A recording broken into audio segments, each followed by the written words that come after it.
From Carnac in Brittany in southwest France to Stonehenge in England, from the Iberian Peninsula through Ireland, Wales, and Scotland, our ancient ancestors left their footprints in standing stones, megaliths, as markers and reminders of who they were, what they did, their beliefs about the earth, about their living and their dying.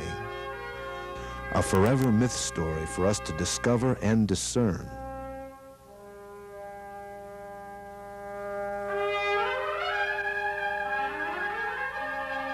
Today at Columcille in northeast Pennsylvania, a Back to the Future stone setting has appeared. A megalith park, a sacred site, a playground of myth and mystery for the human journey. About 25 years ago, when I first visited Iona, or I should say my second visit, that little Hebridean island off the coast of Scotland and about 100 miles from Northern Ireland, a very sacred island, I began to have a lot of draw to stones. Not many standing there now, although at one time it was known as the Island of Standing Stones. Picked up some stones and walked with them, found them with good energies in this cold, cold place. I've always had an affinity for ruins, and there are ruins at Iona. There's something about them that ask one to use their imagination. They're like footprints upon the past. We stand on the Earth's first crusting. 3.6 billion years ago, the Earth hardened, like the crusting when one makes fudge. For over 1 billion years, this was a seabed, accumulating 12,000 feet of mud over a period of 12 million years. This mud is called shale. About 1 billion years ago, the continents of North America and Africa collided. The mountains formed became the highest in the world, grandfathers of all mountains. More earth movement, and it became a part of the Great Devonian Sea. Then came the glaciers. The last movement, the Wisconsin Glacier, piled ice over 1 mile high at the Delaware Water Gap. The mountains of Kittatinny were cut and reduced in size and height. 8,000 years ago, there were people living in this area. Discoveries in the Delaware Water Gap suggest that people existed here at that time. 8,000 years ago on the Iberian Peninsula and at Brittany in France, another group of ancestors stood stones and carved pictures in caves to say we are here and we leave footprints for the future. Later, these European ancestors, pre-Celts, set large standing stones, megaliths, in England, Wales, Ireland, and around the northern coast of Scotland. There are also megaliths found in the Netherlands and Germany. These large standing stones were markers, reminders, statements about who they were, what they did, and what they believed in. So today at Columcille, on this 3.6 billion year soil, we have placed some new footprints, representing the feet and faith, myth and mystery of our beginnings. A reminder for today, a print for the future. Welcome to Columcille, a playground of myth and mystery, a meeting place of our ancient ancestors, spirit of life, and celebration of death. As you approach Thor's Gate and pass through, walk back 8,000 years and meet your ancient families. Thor, a Hebridean mythological figure, the guardian of the north wind. Walk down the Glen of the temple. 6,500 years ago, the same group of people who built Carnac in Brittany came to Iona and carved it into an earth temple. The Glen of the temple still remains on the old maps of Iona and is found here at Columcille.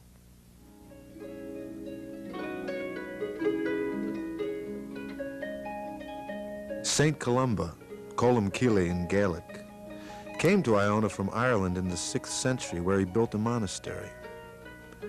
Columba respected the old religion of Iona and included it in his Christian view. And so he could say, "O Christ, my Druid." As we cross the bridge and enter the St. Columba Chapel, we enter a meeting place of our ancient ancestors from North America of 8,000 years ago, and those ancient ancestors of Europe, the pre-Celts. Indian and Celtic energies meet in a sacred council. Come in and learn from their wisdom.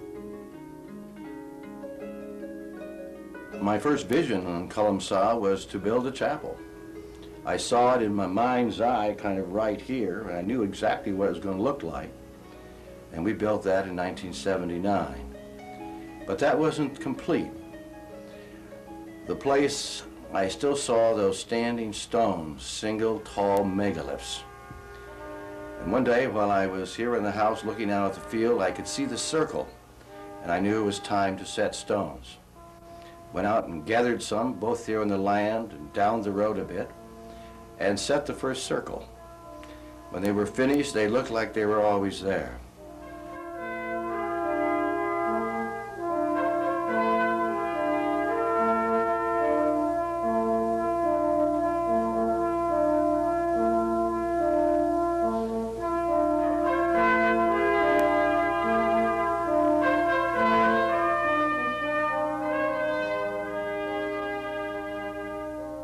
This is not how we did it, by hand. We used cranes, 40 and 30-ton cranes. We used backhoes and bulldozers and some manpower. The setting of the gate, of Thor's Gate, was the largest work I'd ever done, but I saw it before we did it, and it came out fine. I was determined from the beginning only to use uncut stones, stones that I would find that had been carved and grooved by age. There are a great diversity of stones. They're all conglomerates here at Columcille because most of them came out of the shale pit, which was underneath the Devonian Sea when it was here millions of years ago. The bell tower, which we call the St. Oran Bell Tower, is built in honor of one called St. Oran. St. Oran was either at Iona when Columba arrived in the 6th century, or came with him. Probably he was there. He's a wonderful story of Celtic life and myth. The story goes that Columba and the small band wanted to build a chapel, so they dug footers. But they couldn't get the walls to stand. Oran, or Drain, volunteered to be thrown into the footers of the chapel in order to appease the ancient energies of Iona, to go into the ground, to go into darkness, to give his life. They buried him, and of course the wall stood. But after 3 days, Columba had a Christian qualm and said, "Dig that man up." So they dug him up, and much to their surprise, he stood bolt upright, very much alive, and stated that all that they thought about Christianity and heaven and hell was not the way it was at all. And they promptly reinterred him. The bell tower is really a statement to the future. We're never going to finish it. You see it either half up or half down. We'll continue to work on it, perhaps, but it will continue to be a sign and a symbol in honor of St. Oran. That as oft as we ring the bell in that bell tower, it will be a reminder to whoever is here that the way you think it is may not be the way it is at all.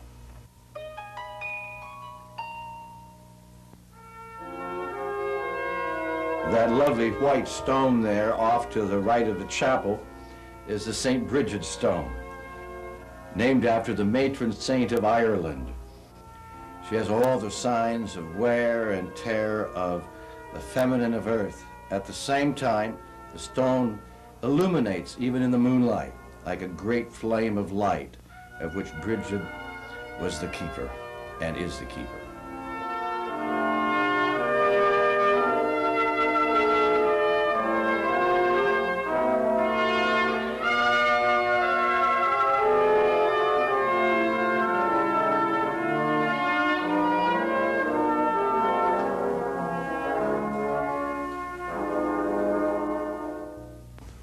This large stone is Sirius, the dog star stone, set in order to trace the dog star Sirius as it crosses the southern sky in August.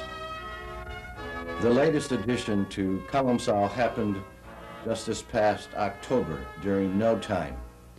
That's the period between October 27th and November 1st, when in Celtic lore time ends. And there's a few days in there in which there is no time. In fact, that's where our Halloween comes from, where the energies all wander around. The setting is called Dunee. We built the mound first a year ago, added onto it, and this year we set the stones. The large standing stone is the stone of Fail on Dunee. You'll see also the bench stone, which is the coronation stone. That's a natural form. Found it down the road also. Down here in the lower part of the Glen, here in the back of the field, is the chamber entrance. This chamber entrance is made from pieces of billion-year-old stone.